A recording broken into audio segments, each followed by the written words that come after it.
আসসালামু আলাইকুম ওয়া রাহমাতুল্লাহ। আপনাদের সাথে কথা বলছি প্রফেসর ডক্টর মোহাম্মদ মহিউদ্দিন উজ্জ্বল।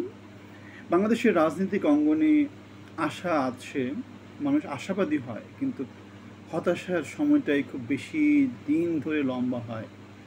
আমাদের ৫৪ বছরের যেই ইতিহাস, সেই ইতিহাসের মধ্যে আমরা আশা বেঁধেছি অনেকবার।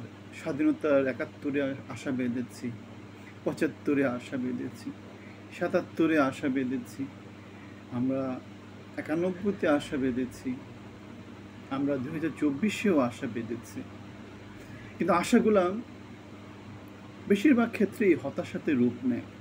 আশা হতাশার এই যে বাংলাদেশের রাজনীতি, এখানে নতুন কি?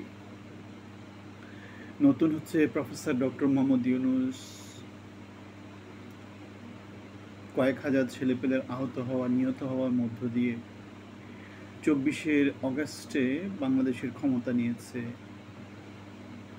এটাই নতুন।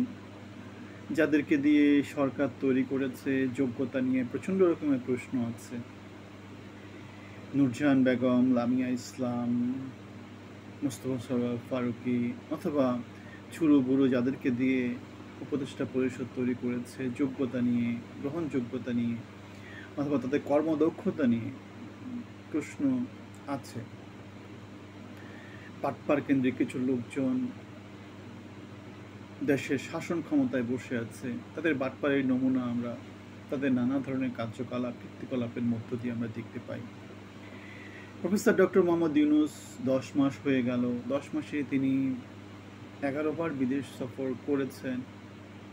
বাংলাদেশের জন্য বিনিয়োগ কি আনেছেন, অর্থনীতিতে কি প্রাণচাঞ্চল্য এসেছে, অথবা সংস্কারের কি হয়েছে, অথবা বাংলাদেশের লোকজনের জন্য যে কর্মচাঞ্চল্য, কর্মসংস্থানের ব্যবস্থা করা, সেটার কি হয়েছে। আমরা বরং দেখতে পাচ্ছি এমন অনেক পলিসি বাংলাদেশ সরকার থেকে নেওয়া হচ্ছে, যে পলিসিগুলা মধ্যে দীর্ঘকালীন কোনো চিন্তাভাবনা আছে বলে আমাদের খুব একটা মনে হয় না। আমরা দেখেছি গ্রামীণের জন্য ইউনিভার্সিটির ব্যবসা, আদম ব্যবসা, ডিজিটাল ওয়ালেটের ব্যবসা, ট্যাক্স মওকুফ করে নেওয়া, ব্যাট মওকুফ করে নেওয়া, আগামী ৫ বছর ট্যাক্স দেবে না সেটা নিশ্চিত করা, গ্রামীণ ফোন যেটা আছে, মোবাইল কোম্পানি, তাদের জন্য কয়েক হাজার কোটি টাকার ট্যাক্স মওকুফ করে নেওয়া, এরকম করে যত কিছু আছে বাংলাদেশের, স্টারলিংকের ব্যবসা গ্রামীণকে পাইয়ে দেওয়া, এরকম করে এমন কোনো কিছু নাই যা ডক্টর মোহাম্মদ ইউনূস ক্ষমতায় থাকাকালীন যে কাজটা তার করা উচিত না তিনি সেই কাজটা করেছেন। নিজেই গ্রামীণকে পরিচালনা করে, নিজেই গ্রামীণের জন্য সুযোগ সুবিধা পাইয়ে দিয়েছেন। এই যে নিজের চেয়ারে বসে, মানে অন্যকে বিবেচনা না করে, নীতি নৈতিকতার ধার না ধারে তিনি যে কাজগুলো করেছেন, এই কাজগুলো আমরা পেপার পত্রিকার মধ্যে জেনেছি, এগুলো হচ্ছে প্রকাশিত। এখন অপ্রকাশিত কী কী সুযোগ সুবিধা নিয়েছেন সেটা আমরা জানি না। ভাই ব্রাদার কেন্দ্রিক, চিটাগাং কেন্দ্রিক, আত্মীয় স্বজন কেন্দ্রিক, এনজিও কেন্দ্রিক, নিজেরা কেন্দ্রিক একটা শাসনতন্ত্র তৈরি করেছেন। সুতরাং এখানে বাংলাদেশের জনগণ কিছুই তো পাচ্ছে না, কিছুই পাচ্ছে না। এখন বাংলাদেশকে সংস্কারের মূল্য দেখানো হয়েছে, হাসিনা সরকার যেমন করে উন্নয়নের মূল্য দেখানো হতো। এখন সংস্কারটা তারা কি কিছু করতে পারবে কিনা, বা করলেও সেটা কি গ্রহণযোগ্যতা পাবে কিনা, রাজনৈতিক দলকে সেটা মানবে কিনা। আমরা যেটা দেখতে পাচ্ছি, যেভাবে বিবাদের পথে হাঁটছেন, তাতে সংস্কারেও খুব ভালো কিছু বাংলাদেশ পাবে না। আমরা তাহলে কি বললাম, প্রফেসর ডক্টর মোহাম্মদ ইউনূস কি নিয়েছে আর কি দিয়েছে? তিনি নিয়েছেন যা কিছু করা, তিনি সব আসার সাথে সাথে নিয়েছেন, এখনও নিচ্ছেন, সামনেও নেবেন। এখন কি দিয়েছেন? কিছুই দিতে পারেননি। আপনারা একটু কমেন্টে জানাবেন কি দিয়েছেন। আমরা এখনও কিছুই দেখতে পাইনি। সংস্কারের মূল্য দেখাচ্ছেন, হাসিনা যেমন উন্নয়নের মূল্য দেখাতো, হাসিনা উন্নয়ন করেছে, অনেক কাজ করেছে। মাতারবাড়ির কথা বলি, নিউক্লিয়ার পাওয়ারের কথা বলি, মেট্রো রেলের কথা বলি, যমুনা পদ্মা এই সেতুগুলোর কথা বলি, বিমানবন্দরে তৃতীয় টার্মিনালের কথা বলে, স্যাটেলাইট প্রজেক্টের কথা বলি, না কিছু বলি, ঠিক আছে, ওগুলা সে উন্নয়ন কার্যক্রম করেছে, ভোট দেয়নি, বাংলাদেশকে সে কিছু দিয়েছে। এখন প্রফেসর ডক্টর মোহাম্মদ ইউনূস নিজে নিয়েছে সব, কি দিয়েছে, সামনে কি দিবে?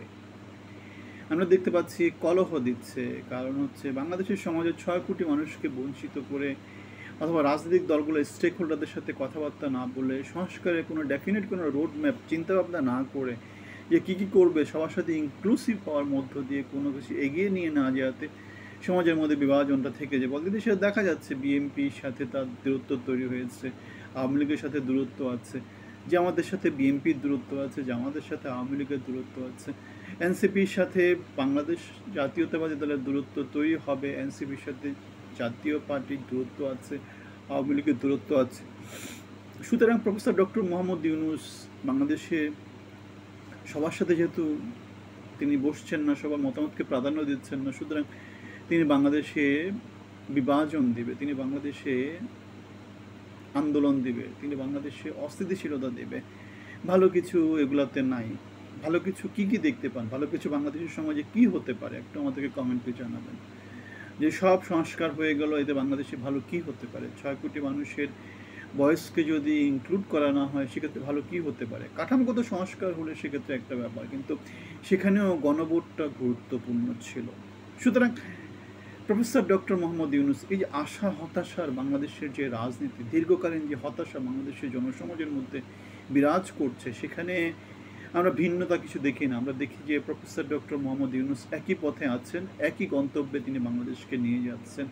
আমরা এই যে এত এত আত্মত্যাগ, এত এত আহত হওয়া, নিহত হওয়া, এত এত জীবনদান, আমরা সেখানে তার কাছ থেকে বিজ্ঞতা, পরিপক্কতা, তার পক্ষে তার কাছ থেকে দায়বদ্ধতা, তার কাছ থেকে অনেক উপরে উঠে চিন্তাভাবনা করা, বাংলাদেশের জন্য চিন্তাভাবনা করা, বিবেকের কাছে দায়বদ্ধ থাকার একটা ব্যাপার সেবার আমরা আশা করেছিলাম। কিন্তু আমরা দেখতে পাচ্ছি উপদেষ্টা পরিষদ গঠন থেকে শুরু করে, আত্মীয় স্বজনকে ক্ষমতায়িত করার থেকে শুরু করে, অবৈধ সুযোগ সুবিধা নেওয়া থেকে শুরু করে, বাটপার কেন্দ্রিক শাসনতন্ত্র তৈরি করার মধ্য দিয়ে আমরা দেখতে পাচ্ছি সমাজে বিভাজনের বিষ ভাস্প ছড়িয়ে দেওয়ার মধ্য থেকে আমরা দেখতে পাচ্ছি প্রফেসর ডক্টর মোহাম্মদ ইউনূস বাংলাদেশকে সেই পুরনো গন্তব্যে নিয়ে যাচ্ছে, সেই পুরনো পথেই নিয়ে যাচ্ছে, যেখানে জাতির জন্য ভালো কিছু আছে বলে আমরা মনে করি না।